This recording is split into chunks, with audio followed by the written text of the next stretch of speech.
Hello YouTube, welcome to this review and overview of the Viewsonic M1 Plus portable projector that I recently purchased on Amazon for about €350. This projector comes with a built-in stand that you see here, built-in battery and built-in 16 gigabytes of storage. This is the product page of the device that I bought from Amazon so that you know which one it is and some product details. Overall, this comes in a very portable package. The built-in stand allows full adjustability. The screen resolution is 854 by 480. While not HD for video and film watching, it's great. The built-in battery lasts about 3 hours easy from my usage, and it has the automatic vertical keystone adjustment, so that if you point it at a ceiling or a wall at an angle, it'll automatically adjust the screen to kind of be straight. Overall, a nice portable package. And great for kind of movie watching. It also comes with the this little pouch here for storage and traveling with, a handy little addition to have. We also get the remote control that we see here and the power brick, and this is to give you an idea for size as it lines up with the device. So these are what comes in the box. The projector itself with the built-in stand has eye protection, as we see here, so if anything gets close to the light source in front, it'll automatically block off or automatically turn off the light, which is good if you have kids around kind of watching this device. We have the scroll wheel here, which is used for focus adjustment, which you manually have to do when projecting. On the back then we have some built-in buttons which allow you to navigate the device should you not have the remote control or quickly want to access volume. On the underside of this then, or sorry, just underneath this then, we have some lighting which will indicate battery level that's left. On the underside here then we have a standard camera mount for mounting the device on tripods, which is very handy. On the side then we have this flap which we pull down, and this will reveal all the connections to the device. We have our micro SD card which we can use. This is where the power connector will go in. We have a USB-C connection, a HDMI connection, our headphone jack, and finally our USB card reader. So overall a good selection of ports for connecting different devices and different ways of using the projector, which is handy.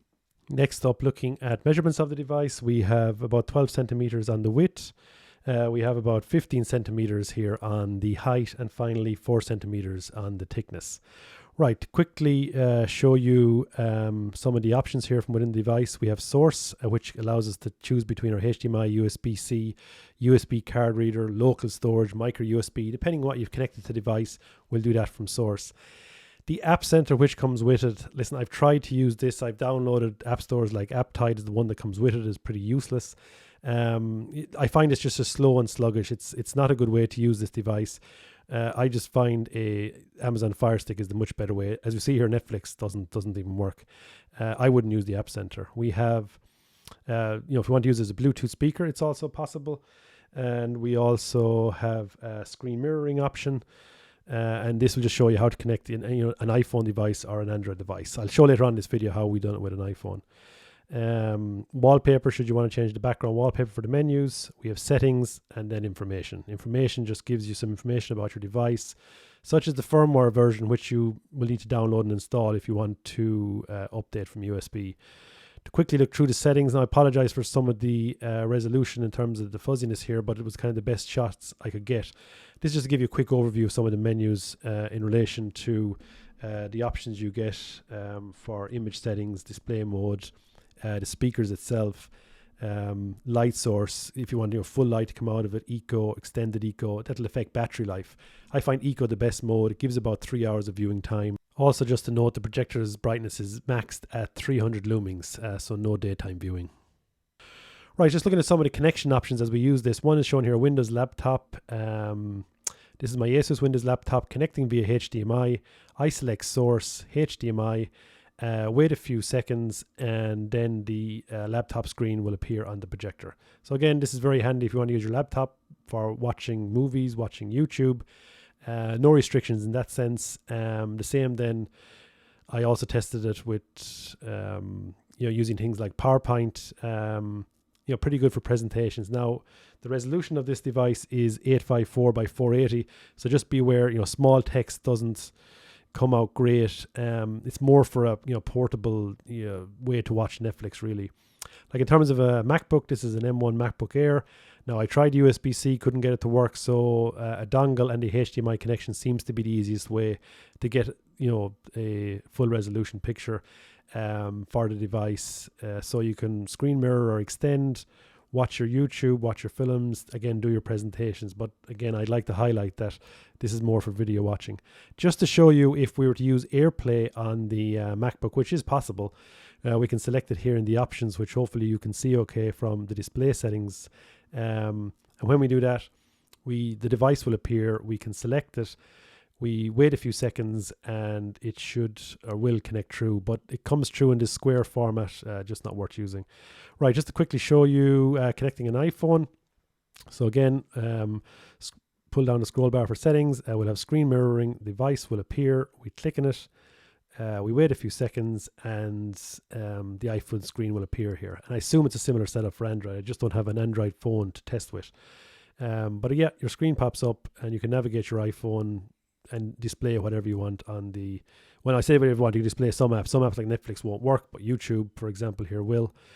So just be aware in terms of how you want to use it. But, it's possible. If you're stuck, you can use your iPhone. Okay, just to show you how I would normally use the device, I use an Amazon Fire Stick powered from the device itself through the USB port. It works fine. What I'm going to show here now is daylight using the projector, pointing it at a ceiling at bed height. So as you see, plenty bright outside. You can sit it on, on the bed if you want, on some sort of table, point it at the ceiling, and you have yourself a small portable screen. So here is kind of the view with that daylight setting, curtains open. And as you see, the picture is washed out. As we look at a clip here, it's just not really usable during daytime. But in the same lighting environments, if I close the curtains, no other restriction on the light, and the device becomes, plenty bright in terms of viewing movies.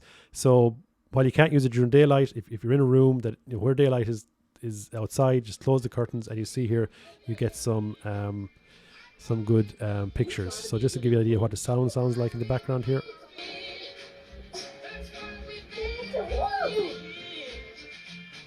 And we help them out whenever we can. So as you can see yourself from the quality, it's pretty good. The curtains here just close at a normal daylight outside, shining through, normal curtains, and we have a great movie experience. Now to show you kind of outside, that evening time light, device works great, putting it on a standard camera tripod, pointing it at a wall about 72 inches away from the wall, gets me a 72-inch screen. And color, contrast, brightness, all fine on eco mode, works great.